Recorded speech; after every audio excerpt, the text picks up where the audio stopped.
In this presentation, we will look at the number one reason your body refuses to burn fat.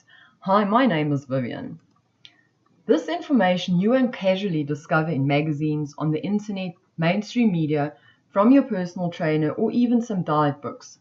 So is it any wonder then that we have an obesity epidemic if 98% of Americans don't know the information I'm about to share with you? Now let's take Olivia for example. She is 35 years old and she's got a problem with her weight. In the morning she has a bowl of cereal with maybe some orange juice. Then for a mid-morning snack she'll have some sandwiches, and for lunch maybe a plate of pasta.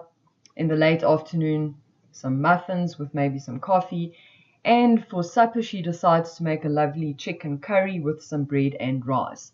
Now it does seem pretty normal, doesn't it? It looks healthy, no excessive sugar. Now all of these foods contain carbohydrates, and a lot of carbohydrates.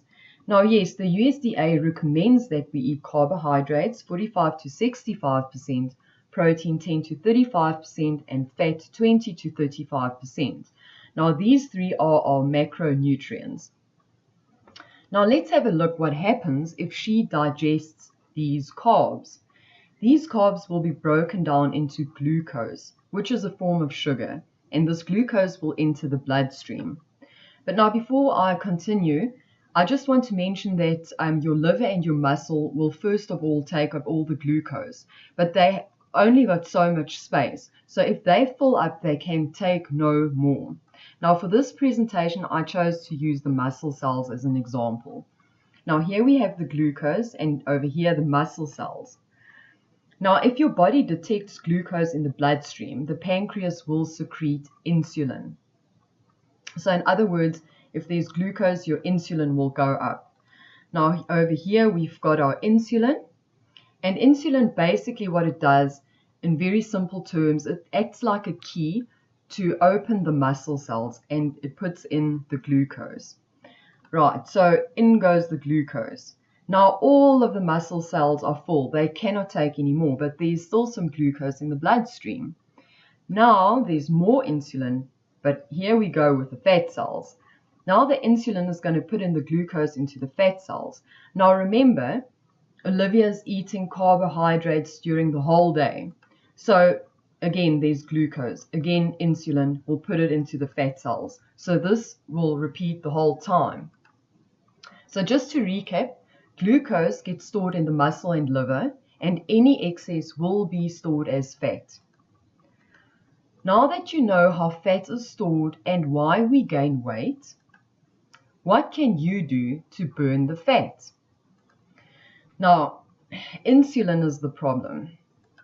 Insulin is the fat-storing hormone. So we don't want insulin in our body. Obviously, there will be a little, but we don't want these spikes the whole day long.